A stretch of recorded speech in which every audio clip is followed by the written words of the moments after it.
దేవునికి స్తోత్రం కలుగును గాక. ఈ నెల వాగ్దానం మనం వినబోతున్నాం. పరిశుద్ధాత్మ దేవుడు బలమైనటువంటి కార్యం చేయబోతున్నాడు.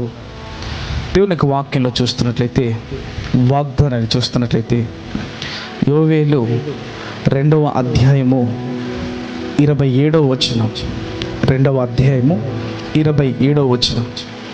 ఇశ్రాయేలుల మధ్యనున్న వాడును నేనే అనియు, నేనే మీ దేవుడనైనా యెహోవాననియు,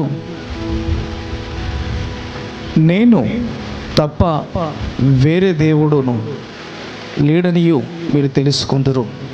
నా జనులు ఇక నిన్నడును సిగ్గునందకయుందురు. హల్లెలూయా. దేవుడు అద్భుతమైనటువంటి మాట ఇక్కడ తెలియజేస్తున్నాడు. ఇశ్రాయేలుల మీద నున్న వాడును నేనే అనియు, నేనే మీ దేవుడనైన యెహోవాననియు, నేను తప్ప వేరే దేవుడును లేడనియు మీరు తెలుసుకొందురు. నా జనులు ఇక నిన్నడును సిగ్గునందకయుందురు. హల్లెలూయా. దేవుడు అద్భుతంగా మాట్లాడుతున్నాడు. హల్లెలూయా. సిగ్గునొందరు, నా జనులు సిగ్గునొందరు. ఆమేన్. హల్లెలూయా. దేవునికి స్తోత్రం కలుగును గాక.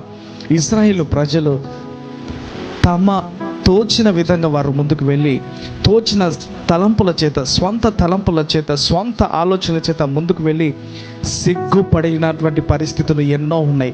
చాలాసార్లు అవమానకరమైనటువంటి పరిస్థితుల్లో ఉన్నటువంటి వారిగా ఉన్నారు. కానీ దేవుడు మాత్రం, సర్వశక్తి గల దేవుడు మాత్రం ఇజ్రాయేలు ప్రజల్ని ప్రేమిస్తూ, ఆ ఇజ్రాయేలు ప్రజల్ని ఎంతగా ప్రేమించాడంటే మనకు తెలుసు. వాక్యం చదువుతుంటే తెలుస్తుంటుంది.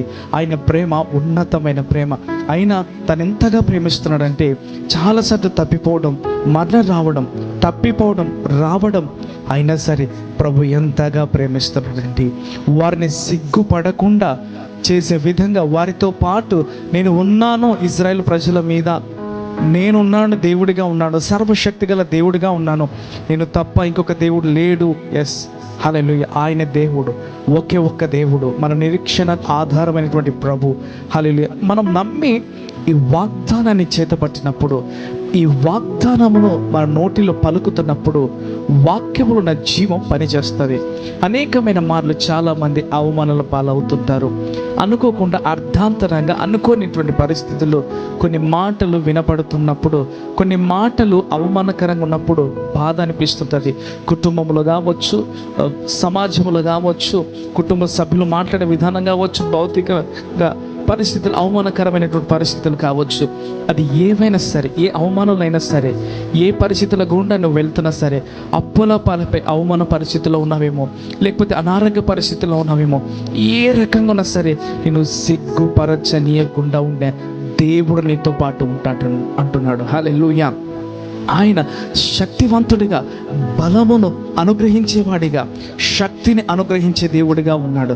కాబట్టి ఈ మాటలను నమ్మి నువ్వు విశ్వసించినప్పుడు నీ పరిస్థితులలో ఆయన పని చేస్తాడు.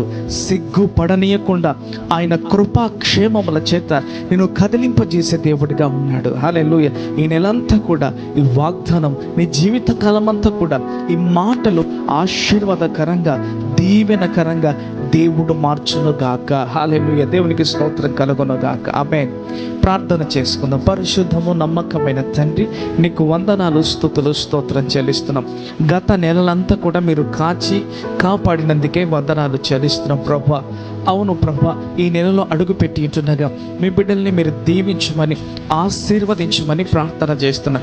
ఉన్నతమైన స్థితిలో మీరు లేవనెత్తమని ప్రార్థన చేస్తున్నా ప్రభా. సిగ్గుపరిచే దేవుడు కాదు ప్రభా, సిగ్గుపరిచే పరిస్థితులను కూడా ప్రభా, అవమానాన్ని కూడా ఆశీర్వాదకరంగా మీరు లేవనెత్తే దేవుడిగా ఉన్నారు ప్రభా.